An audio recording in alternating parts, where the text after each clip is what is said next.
Hey, what's going on? Excuse me. Welcome to another episode of the Strength, Growth, and Purpose Show.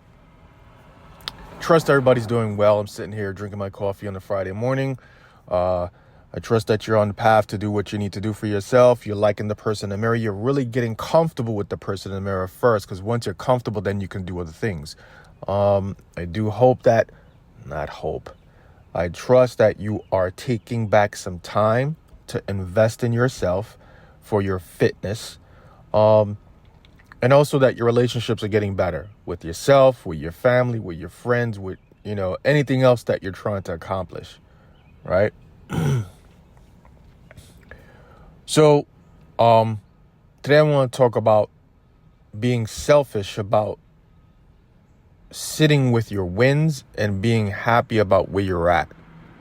Now, depending on, what you've accomplished in your life or what you don't think you have accomplished, right? It's all about how you view things. So I've always been a type of person like, hey, listen, I'm going to do something, whether it's a job, whether it's a project, whether it's a goal or whatever like that.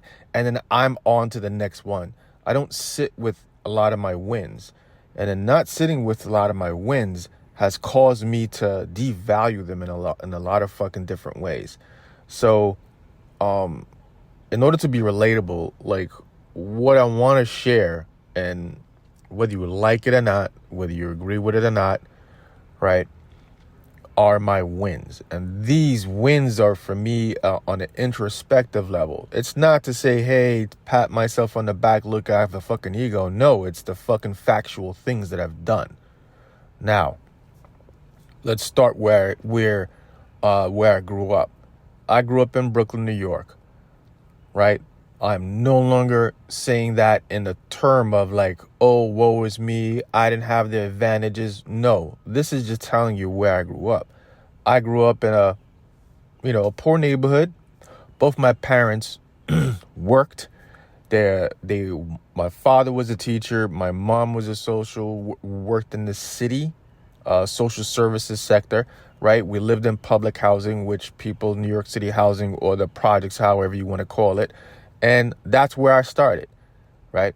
Didn't know I was poor, right? But you have to take that into consideration when people tell your story, right? So again, came from there, made my mistakes, had my first kid when I was 20, right? Didn't know much, right? Wasn't bound for college. From there, I went on to just start working, right? I had a good work ethic. One of the things that always is with me and still with me, if you say I can't do anything, if you think that you can do it better than me, and you really think that you're going to prove me wrong, that's probably the last thing that you're going to see, because then like a lot of people, but with me, it's very, very close to the chest with me, because I'll be like, you know what? My next goal will be to shove that shit right down your fucking throat. And a lot of people kind of relate to that, because there's a lot of people who say that, hey, you can't do this, you can't do that. Now, let me explain where my first, the first time I remember this, and it just clicked. So, again, I grew up with two parents, right? And those two parents were working. I also had a father who I didn't know. I met my biological father. I had, two sets of parents when I was 30. However, during the time, you have to understand, this is like the late 70s, early 80s, mid 80s, right? It was still a rough time. So, and with lack of skills, lack of education, lack of resources for me to be exposed to, right? There are certain decisions and circumstances that I took upon myself that I thought I was, hey, I'm 18 years old, I'm 19 years old, I know what the fuck I'm doing. You really don't. So there was a time where I lost a job. I was working as a dishwasher, right? Because my high school major was in culinary arts. Before that, it was supposed to be automotive, but they closed down the program in New York. Go figure. So it was culinary arts. So I got out. I got a job at JP corporate cafeteria. Worked there for about 4 to 8 months. Was making about 250 a week clean in my pocket every week. So okay, fine, lost that job. Something to do with my skin condition and washing dishes. It's eczema. People know what that is. I didn't know what the fuck it was back then.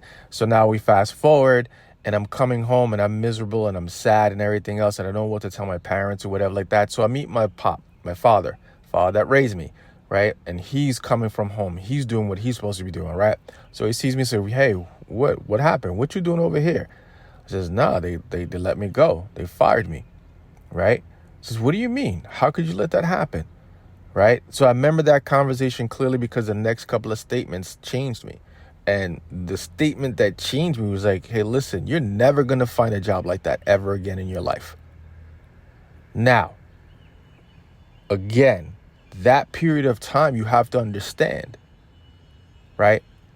You know, most minorities who had college education or limited college education, they got their job, they, put their work in, and then and they stayed in those jobs for 20, 30 years, right? And they collected pensions, stuff like that. So that was their mentality, right? So when my father told me that, I was like, what? I was like, get the fuck out of here. In my head, obviously, I can't say that to him, or else he would have beat my ass. But again, when he said that to me, I was just like, what? In the back of my head, I says, nah, that's not the end for me. This is not the end for me. And then during that time, I also had, I knew he wasn't my biological father. My mom told me, and I knew before that. But again, those, during that moment, it was two things. One was to make sure that I was going to be a good father. Now, again, I'm still a work in progress because my kids may hear this and they may say, well, you're not a great father. You're not. Well, fine.